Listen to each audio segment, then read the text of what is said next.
The attendant's smile didn't reach her eyes. "Sir," she said softly, "there's been a mix-up. I'm afraid these seats aren't yours." Marcus Carter looked up from his newspaper, startled. His 8-year-old daughter Zoe swung her legs beside him, humming to the tune in her earbuds. "I'm sorry?" he asked. "These seats are reserved for first-class passengers," the attendant said, her tone suddenly firmer. Marcus blinked. "They are first class. That's what I paid for." He pulled out his phone, showing the confirmation email. But the woman barely glanced at it. "Sir, could you please step aside? We'll sort this out." A man in a suit behind them cleared his throat. "Maybe they got the wrong row." Zoe frowned. "But Daddy, these were our seats." Everyone nearby turned to watch. Whispers rippled through the cabin. Marcus stood slowly. He didn't want to make a scene. Not in front of Zoe. Not again. "Come on, sweetheart," he murmured. "Let's just wait by the door until—" But then Zoe's small voice cut through the tense silence. "Why do they think you don't belong here, Daddy?" Every head turned. The attendant froze. The man in the suit shifted awkwardly. And in that moment, that one innocent question from a child, everything changed. Marcus hadn't planned on flying first class. He'd saved for months, overtime shifts, cancelled weekends, just to make this one trip special for Zoe. Her birthday. Her first flight. He wanted her to feel what comfort looked like. That she belonged anywhere she worked hard to reach. Now, standing at the front of the cabin with eyes on him, that lesson felt like it was slipping away. The attendant's polite smile returned. "Sir, please, we're just trying to fix a seating issue." Marcus stayed calm. "Then fix it. But I'm not moving until you check the system." Behind them, the man in the suit leaned closer to another passenger and whispered. "He probably upgraded last minute." Zoe heard. "Daddy, what's an upgrade?" Marcus forced a smile. "It's when you pay extra for a better seat, baby." She frowned. "Didn't you already do that?" He nodded. "Yeah, I did." The flight attendant sighed. "Sir, I'm sure you understand." "No," Marcus said evenly. "I don't." His voice wasn't angry. It was steady, the kind of calm that makes people uncomfortable because it's controlled. Another attendant approached. "Ma'am, what's the issue?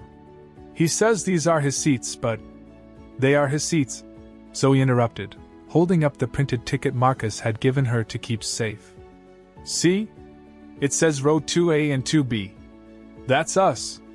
The second attendant took the paper. Her eyes widened slightly. "That's correct." "Then why were we asked to move?" Marcus asked quietly. The first attendant hesitated. "It was a misunderstanding." Zoe tilted her head. "What kind of misunderstanding?" The attendant looked down. "I thought there was a system error." "No," Marcus said softly. "You thought I didn't belong here." The words hung heavy in the air. A few passengers looked away. Others watched in uneasy silence. Then Zoe, still confused, asked the question that no one expected. "Daddy, are they asking us to leave because we're brown?" The cabin froze. The first attendant's lips parted, but no words came. Marcus knelt beside Zoe, his voice gentle but trembling. "No, baby. They just made a mistake." She looked at the attendant. "Then say sorry to my daddy." The attendant's cheeks flushed pink. The man in the suit shifted, suddenly avoiding eye contact. And just like that, the entire first-class cabin went silent, except for the hum of the engines. The captain's voice broke the silence. "Ladies and gentlemen, we'll be departing shortly. Please take your seats." The second attendant whispered something to her colleague, who nodded and walked away, red-faced. Marcus exhaled, sinking back into his seat. Zoe grinned and whispered, "See? I told you we belong here." He smiled faintly. "You're right, sweetheart. We do." But neither of them knew that this flight was far from over, and that before landing, Zoe's words would reach far beyond that plane. Halfway through the flight, things began to settle. Drinks were served. The tension faded, almost. But people still stole glances at Marcus and Zoe. Some embarrassed, some curious. Zoe sipped her juice and leaned toward her father. "Daddy? Yeah, baby? Why did she think we didn't belong?" He sighed. "Sometimes people judge others before they know them. Like when kids don't let you play because they think you're not good at soccer?" He smiled. "Exactly like that." She nodded. "That's silly. You always say you can't know someone's story until you talk to them." He chuckled. "That's right." Across the aisle, the man in the suit listened quietly. He'd been one of the loudest skeptics earlier. Now he felt something tighten in his chest. He leaned over. "Excuse me, sir?" Marcus looked up. "I owe you an apology," the man said quietly. "I shouldn't have assumed anything." Marcus studied him for a moment, then nodded. "Thank you?" The man hesitated. "For what it's worth, your daughter taught me more in 5 minutes than I've learned in years." Marcus smiled. "She does that to people." Zoe looked up, grinning. "You can sit with us if you want." The man laughed softly. "Maybe another time." When the plane landed, something unexpected happened. As passengers stood to disembark, one of the flight attendants, the same woman who'd questioned Marcus earlier, approached their row. "Mr. Carter," she said quietly, "I wanted to apologize, again. I shouldn't have assumed. It wasn't professional."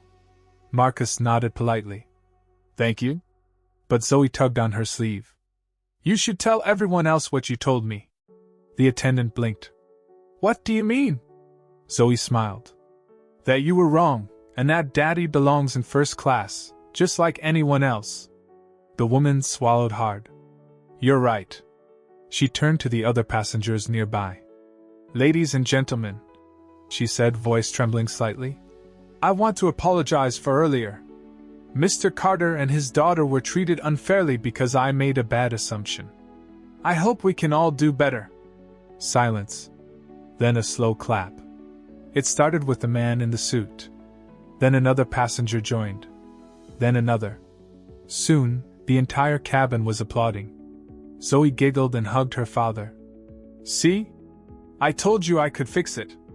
Marcus wiped his eyes, smiling through the emotion. "Yeah, baby. You really did."